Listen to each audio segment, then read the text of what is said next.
Bienvenidos amigos y amigas, una vez más a nuestro podcast académico de la historia moderna de Honduras. Somos estudiantes de la clase de Historia de Honduras de la Universidad Católica de Honduras, Nuestra Señora Reina de la Paz.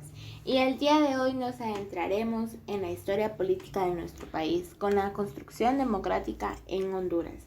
Dicho esto, atentos y no se lo pierdan. Comenzamos. La construcción democrática de Honduras se lleva a cabo en 4 fases. La primera fase se da durante el gobierno nacionalista de Rafael Leonardo Callejas en el año de 1990 y culmina su presidencia en el año de 1994.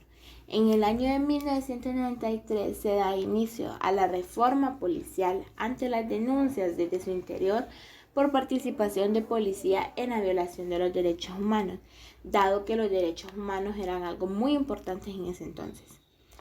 Y en búsqueda de mejorar el panorama económico de la nación y la reforma en la que se veía Honduras en cuanto a pagos de préstamos, Callejas hace un viaje hacia el territorio estadounidense para reunirse con el presidente George Bush. Como consecuencia, consiguió la condonación de $430 millones de deuda con el país de la barra de 5 estrellas. En cuanto a la infraestructura, instruyó la construcción de numerosas carreteras. Entre ellas destacan las autopistas de Villanueva Cortés al Puerto de Cortés y de San Pedro Sula al Progreso, además de otras vías secundarias.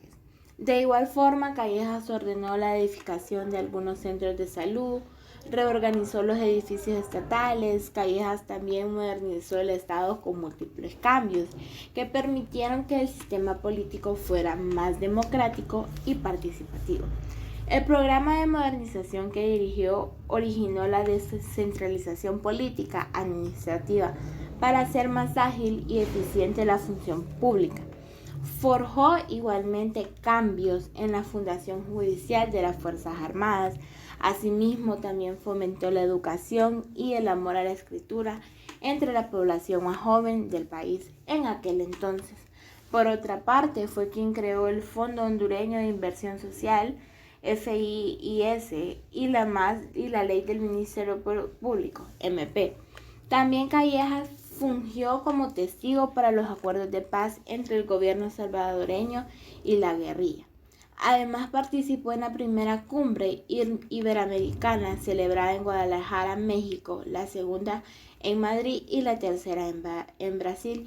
Y no podemos olvidarnos de cuando fue presidente de la Federación Nacional de Fútbol de Honduras, FENAFUT. Se alcanzó a llegar a 2 mundiales en aquel entonces. La segunda fase se lleva a cabo el proceso de profundización de la democracia de Honduras. Inició a finales de 1993 con la presidencia de Carlos Roberto Reina y culminó en el año de 1997. Esta fase se destacó por la desmilitarización de la sociedad. La presidencia de Reina inició un 27 de enero de 1994.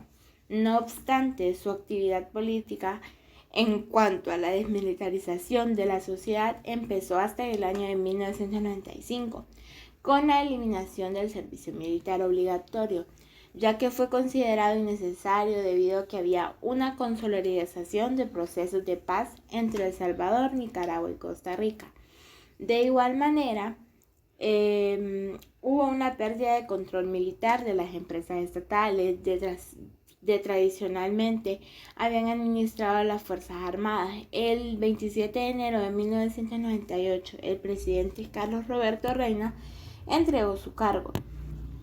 Previamente, la Secretaría de Seguridad formaba parte del Ministerio de Guerrilla, Marina y Aviación con mandos militares. Sin embargo, mediante el decreto número 55-98 se aprobó la creación de la Secretaría de Seguridad. Así, el 26 de septiembre de 1998 fue nombrado la abogada Elizabeth Chuis Sierra como primera secretaria de Seguridad Nacional. Cabe resaltar que la creación de la Secretaría de Seguridad desaparece el cargo de jefe de las Fuerzas Armadas, que existía desde 1957 y una vez fue controlado en su totalidad por las Fuerzas Armadas. El ejército pasó a su subordinación plenamente al poder civil bajo el mandato del Ministerio de Defensa. Y la tercera fase de la construcción democrática en Honduras comienza con la creación de la Ley Orgánica de la Policía y la creación de la Secretaría de Seguridad. El 28 de mayo de 1998, mediante el decreto número 156, se emite la Ley Orgánica de la Policía Nacional, con el fin de regular la organización y funcionamiento de la Policía Nacional de la República. Este tuvo un fuerte impacto positivo, ya que se separó la policía de las Fuerzas Armadas, reafirmando la civilidad y la apoliticidad de sus funciones.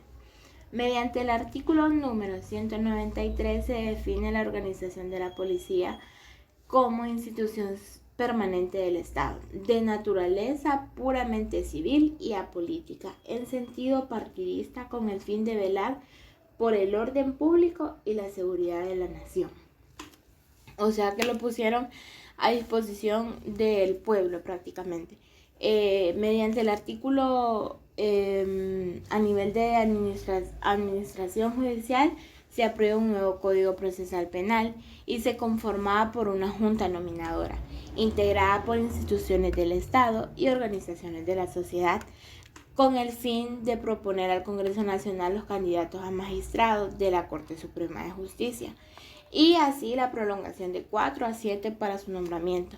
Y con este se pretendía que no coincidiera su nombramiento con los cambios del gobierno para evitar la politización del Poder Judicial. ¿Qué quiere decir con esto? Que ellos buscaban los mejores candidatos para que al momento de hacer un cambio de gobierno no hubiera un cambio en cuanto a las reformas que se estaban haciendo en el Poder Judicial.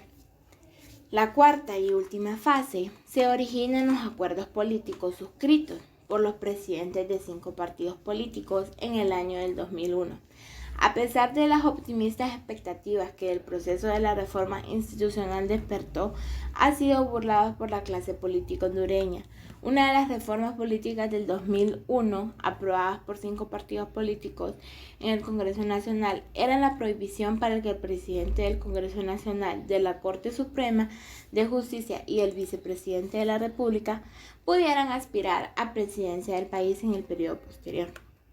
En las elecciones de 2009, el 29 de noviembre, triunfó el Partido Nacional con Porfirio Lobo Sosa en el periodo del 2010 al 2014 en el Gobierno de Reconciliación Nacional. El 27 de enero del 2010, Zelaya regresó del exilio y fundó el Partido Libertad y Refundación Libre Izquierda, fortalecido también por miembros de un movimiento social. Y el Partido Nacional logró 3 triunfos seguidos. Luego de todo lo sucedido, viene una nueva crisis en el 2017. Tras gobernar desde el 2014, Juan Orlando Hernández, del Partido Nacional, fue favorecido por una resolución judicial que le permitió postularse en una reelección. La resolución fue adoptada en la Sala Constitucional de la Corte Suprema, controlada por magistrados nombrados por el Congreso oficialista. El 26 de enero del 2017, Hernández gana la reelección para gobernar del 2018 al 2022, tras vencer a la popular presentador de televisión Salvador Nasralla, que corrió por el Partido Libre. Con el 60% del escrutinio, Nasralla iba ganando, pero el sistema de cómputo se interrumpió más de 600 veces por presuntas fallas técnicas y al reactivarse, Hernández lideraba la contienda del estrecho margen. Estalló una crisis en todo el país con manifestaciones que dejaron 30 de muertos en medio de la represión militar y la tensión en las calles se redujo, pero el gobierno de Hernández ha transcurrido mediante señalamientos de narcotráfico y construcción. Después de todas estas fases, una cruda violencia política postelectoral que resultó bastante tensa, resultó en la muerte de aproximadamente un montón de personas y la imposición del toque de reconocer durante varios días, lo que llevó a no pocos analistas a sugerir la rápida emergencia del verdadero régimen de autorismo reinstalar el gobierno de Hernández. Entre tanto, las denuncias de corrupción, fraude electoral y el abuso del poder económico han sido tan frecuentes y tan próximas al círculo más íntimo del mandatario que el referido gobierno básicamente se ha dedicado a defenderse de todo tipo de acusaciones.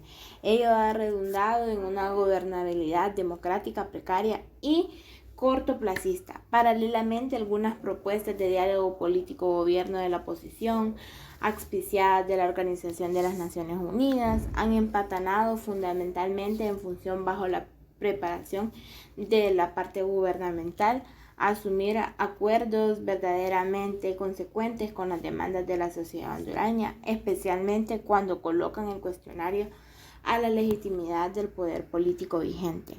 Muchas gracias, esto fue todo por hoy.